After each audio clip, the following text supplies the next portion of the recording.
All right, here you have it. Boston Celtics on top of the Milwaukee Bucks, 116-108. What an outing by Giannis Antetokounmpo, but still not enough. Jason Tatum and Al Horford leading the way for Boston. The series now tied at 2 games apiece.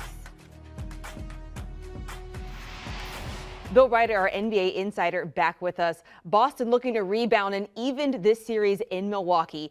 Al Horford, he's the oldest guy on the Celtics roster at an ancient age of 35, Bill, but he was just too much for the Bucks. How are the Celtics able to outmatch Giannis in this game?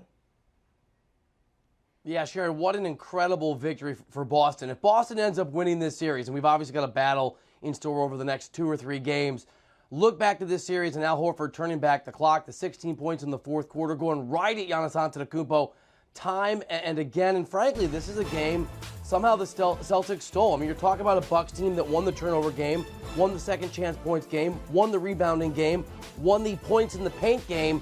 You're not supposed to lose these kind of contests, but when a guy like Al Horford, when you have that kind of output in those kind of ways, Sherry, when a guy like Al Horford steps up and does his best superstar turn, crazy things can happen. Yes, indeed. And Jason Tatum out there with a strong fourth quarter of his own after what looked like a not so great performance again. Last outing, he had 10 points, 30 now Monday night. Bill, he is just such a large factor for this team offensively.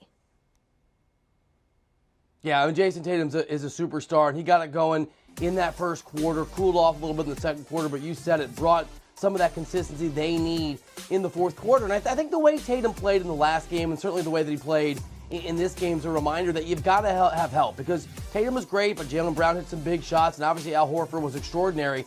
And if you're Giannis Antetokounmpo, their version, certainly their better version of Jason Tatum on the Bucks side, you look around and where did you get a similar level of help? Where's your Al Horford? Where's your Jaylen Brown? With no Chris Middleton, the reality is someone's got to step up and help Giannis.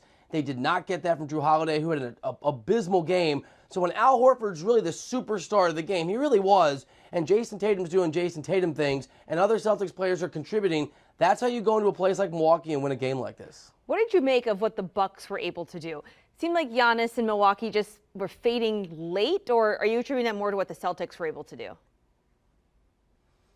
No, I think if you look at sort of the conventional stats and the conventional wisdom, the things that Milwaukee did well, they should have won this basketball game. They obviously gave up a huge lead and a huge run. They gave away a seed and a big run to the Celtics at the end of the game.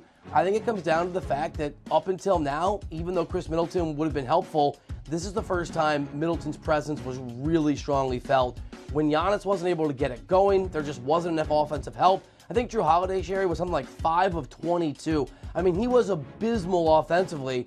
My takeaway from Milwaukee's perspective is if they can't hold you to fewer 100 and 105 points, they've got to be able to score, and someone's got to step up and help that's not named Giannis, if that's going to be the case. All right, well, the series now tied at 2 games apiece. Back and forth, win-loss for both teams. What's your prediction moving forward? Yeah, I thought it would be Milwaukee in 7, and I felt really good about that prediction up until the Celtics turn it around. I will stick with that. I'll still say that somehow the Bucks find a way to win this thing in 7 games, but I feel a lot less confident. I do feel confident saying this. Whoever wins this series, whether I'm right it's Milwaukee or it's Boston, because I think it'll be close, that is the team, barring some kind of catastrophic injury going forward, even with the Chris Middleton situation, that I think wins the Eastern Conference and has a real chance to be NBA champions. I know we're in the semifinals right now. I know it's the second round, but these are, I think, by far and away, the 2 best teams in the East. And whether it's Milwaukee, I think it's Milwaukee in 7, or it's Boston, I think the winner of this series is in the NBA Finals in June. Boston hoping to carry this momentum as they return to TD Garden for Game 5. Bill Reiter, we appreciate the time. Thank you.